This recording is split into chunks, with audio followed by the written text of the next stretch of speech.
मेरे प्यारे देशवासियों, नमस्कार।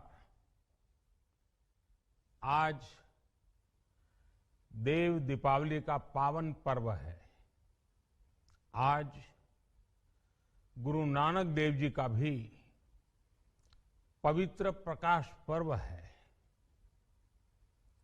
मैं विश्व भर में सभी लोगों को और सभी देशवासियों को इस पावन पर्व पर हार्दिक बधाई देता हूं। ये भी बहुत सुखद है कि 1.5 साल के अंतराल के बाद करतारपुर साहिब कॉरिडोर अब फिर से खुल गया है। साथियों, गुरु नानक जी ने कहा है, बीच दुनिया सेवी कमाइए त दरगिही बेसन पाइए। यानी संसार में सेवा का मार्ग अपनाने से ही जीवन सफल होता है। हमारी सरकार इसी सेवा भावना के साथ देशवासियों का जीवन आसान बनाने में जुटी है। न जाने कितनी पीढ़ियां जिन सपनों को सच होते देखना चाहती थी, भारत आज उन सपनों को पूरा करने का भरपूर प्रयास कर रहा है। साथियों, अपने 5 दशक के सार्वजनिक जीवन में मैंने किसानों की परेशानियों को, उनकी चुनौतियों को बहुत करीब से देखा है, महसूस किया है। इसलिए जब देश ने मुझे 2014 में प्रधानमंत्री के रूप में सेवा का अवसर दिया, तो हमने कृषि विकास, किसान कल्याण को सर्वोच्च प्राथमिकता दी। साथियों,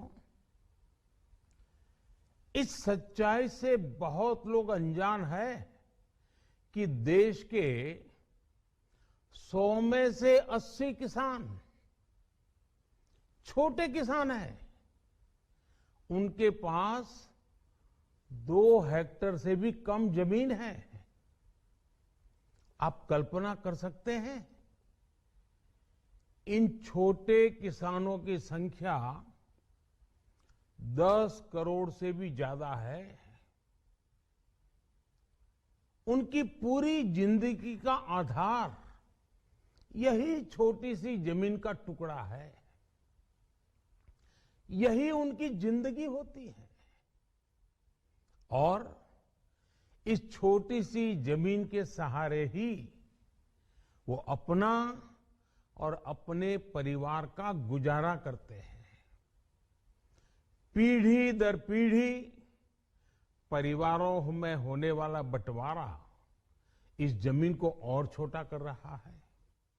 इसलिए देश के छोटे किसानों की चुनौतियों को दूर करने के लिए हमने बीज, बीमा, बाजार और बचत, इन सभी पर चौतरफा काम किया।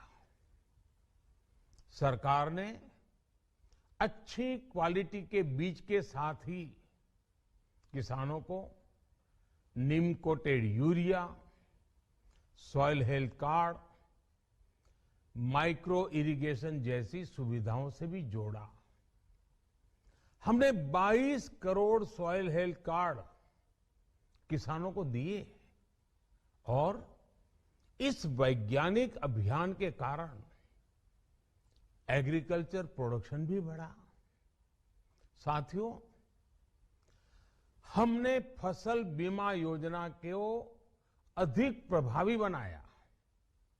उसके दायरे में ज्यादा किसानों को लाए। आपदा के समय ज्यादा से ज्यादा किसानों को आसानी से मुआवजा मिल सके, इसके लिए भी पुराने नियम बदले। इस वजह से बीते 4 साल में 1 लाख करोड़ रुपए से अधिक का मुआवजा हमारे किसान भाई बहनों को मिला है। हम छोटे किसानों और खेत में काम करने वाले श्रमिकों तक बीमा और पेंशन की सुविधाओं को भी ले आए। छोटे किसानों की जरूरतों को पूरा करने के लिए सीधे उनके बैंक खातों में 1,62,000 करोड़ रुपए ट्रांसफर किए, सीधे उनके खाते में। साथियों, किसानों को उनकी मेहनत के बदले उपज की सही कीमत मिले, इसके लिए भी अनेक कदम उठाए गए। देश ने अपने रूरल मार्केट इंफ्रास्ट्रक्चर को मजबूत किया। हमने एमएसपी तो बढ़ाई ही, साथ ही साथ रिकॉर्ड सरकारी खरीद केंद्र भी बनाए।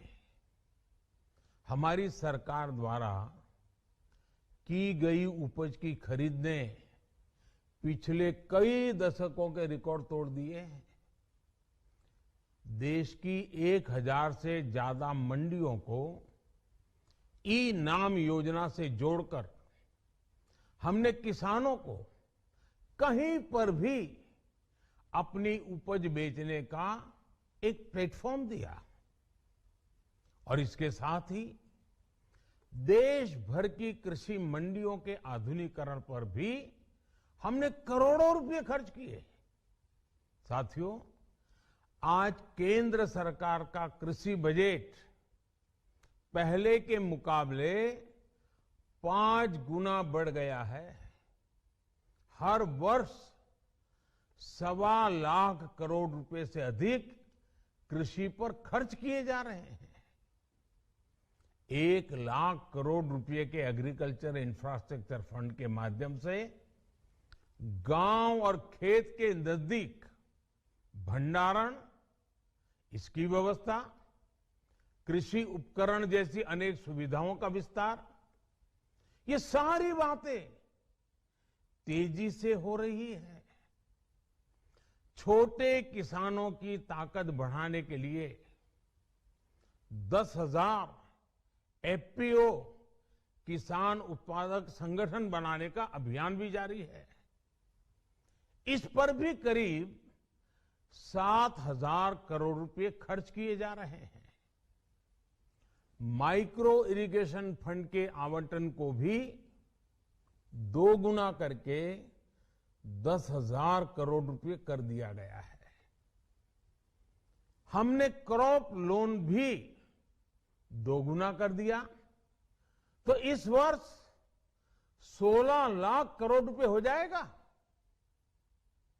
अब पशुपालकों को मछली पालन से जुड़े हमारे किसानों को भी किसान क्रेडिट कार्ड का लाभ मिलना शुरू हो गया है। यानी हमारी सरकार किसानों के हित में हर संभव कदम उठा रही है, लगातार एक के बाद एक नए कदम उठाती जा रही है। किसानों की आर्थिक स्थिति सुधरे, उनकी सामाजिक स्थिति मजबूत हो, इसके लिए पूरी ईमानदारी से काम कर रही है। साथियों, किसानों की स्थिति को सुधारने की इसी महाअभियान में देश में 3 कृषि कानून लाए गए थे। मकसद ये था कि देश के किसानों को, खासकर छोटे किसानों को और ताकत मिले, उन्हें अपनी उपज की सही कीमत और उपज बेचने के लिए ज्यादा से ज्यादा विकल्प मिले। बरसों से ये मांग देश के किसान, देश के कृषि विशेषज्ञ, देश के कृषि अर्थशास्त्री, देश के किसान संगठन लगातार कर रहे थे। पहले भी कई सरकारों ने इस पर मंथन भी किया था। इस बार भी संसद में चर्चा हुई, मंथन हुआ और ये कानून लाए गए।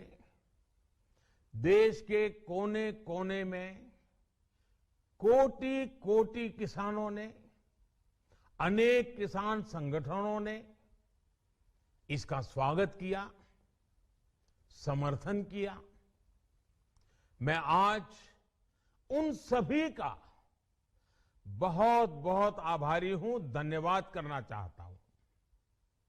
साथियों, हमारी सरकार किसानों के कल्याण के लिए, खासकर छोटे किसानों के कल्याण के लिए, देश के कृषि जगत के हित में, देश के हित में, गांव गरीब के उज्जवल भविष्य के लिए पूरी सत्यनिष्ठा से, किसानों के प्रति पूर्ण समर्पण भाव से, नेक नियत से ये कानून लेकर आई थी। लेकिन इतनी पवित्र बात, पूर्ण रूप से शुद्ध किसानों के हित की बात, हम अपने प्रयासों के बावजूद कुछ किसानों को समझा नहीं पाए। भले ही किसानों का एक वर्ग ही विरोध कर रहा था, लेकिन फिर भी ये हमारे लिए महत्वपूर्ण था। कृषि अर्थशास्त्रियों ने, वैज्ञानिकों ने, प्रगतिशील किसानों ने भी उन्हें कृषि कानूनों के महत्व को समझाने का भरपूर प्रयास भी किया। हम पूरी विनम्रता से, खुले मन से उन्हें समझाते रहे। अनेक माध्यमों से व्यक्तिगत और सामूहिक बातचीत भी लगातार होती रही। हमने किसानों की बातों को, उनके तर्क को समझने में भी कोई कोर कसर बाकी नहीं छोड़ी। कानून के जिन प्रावधानों पर उन्हें ऐतराज था, सरकार उन्हें बदलने के लिए भी तैयार हो गई। 2 साल तक हमने इन कानूनों को सस्पेंड करने का भी प्रस्ताव दिया। इसी दौरान ये विषय माननीय सर्वोच्च न्यायालय के पास भी चला गया। ये सारी बातें देश के सामने है, इसलिए मैं इनके अधिक विस्तार में नहीं जाऊंगा। साथियों, मैं आज देशवासियों से क्षमा मांगते हुए सच्चे मन से और पवित्र हृदय से कहना चाहता हूं कि शायद हमारी तपस्या में ही कोई कमी रही होगी, जिसके कारण दिए के प्रकाश जैसा सत्य कुछ किसान भाइयों को हम समझा नहीं पाए। आज गुरु नानक देव जी का पवित्र प्रकाश पर्व है। ये समय किसी को भी दोष देने का नहीं है। आज मैं आपको, पूरे देश को ये बताने आया हूं कि हमने 3 कृषि कानूनों को वापस लेने का, रिपील करने का निर्णय लिया है। इस महीने के अंत में शुरू होने जा रहे संसद सत्र में, इसी महीने में, हम 3 कृषि कानूनों को रिपील करने की संवैधानिक प्रक्रिया को पूरा कर देंगे। साथियों, मैं आज अपने सभी आंदोलनरत किसान साथियों से आग्रह कर रहा हूं, आज गुरु पर्व का पवित्र दिन है। अब आप अपने अपने घर लौटे अपने खेत में लौटे, अपने परिवार के बीच लौटे। आइए एक नई शुरुआत करते हैं, नए सिरे से आगे बढ़ते हैं। साथियों, आज ही सरकार ने कृषि क्षेत्र से जुड़ा एक और अहम फैसला लिया है। जीरो बजट खेती यानी प्राकृतिक खेती को बढ़ावा देने के लिए देश की बदलती आवश्यकताओं को ध्यान में रखकर क्रॉप पैटर्न को वैज्ञानिक तरीके से बदलने के लिए एमएसपी को और अधिक प्रभावी और पारदर्शी बनाने के लिए ऐसे सभी विषयों पर भविष्य को ध्यान में रखते हुए निर्णय लेने के लिए एक कमेटी का गठन किया जाएगा। इस कमेटी में केंद्र सरकार, राज्य सरकारों के प्रतिनिधि होंगे, किसान होंगे, कृषि वैज्ञानिक होंगे, कृषि अर्थशास्त्री होंगे। साथियों, हमारी सरकार किसानों के हित में काम करती रही है और आगे भी करती रहेगी। मैं गुरु गोविंद सिंह जी की भावना में अपनी बात समाप्त करूंगा। देहि शिवा वर मोहे इहे, शुभ कर्मन ते कबहू न टरो। हे देवी, मुझे ये वर दीजिए कि मैं शुभ कर्म करने से कभी पीछे ना हटूं।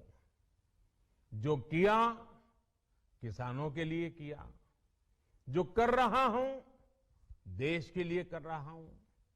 आप सभी के आशीर्वाद से मैंने मेहनत में पहले भी कोई कमी नहीं की थी।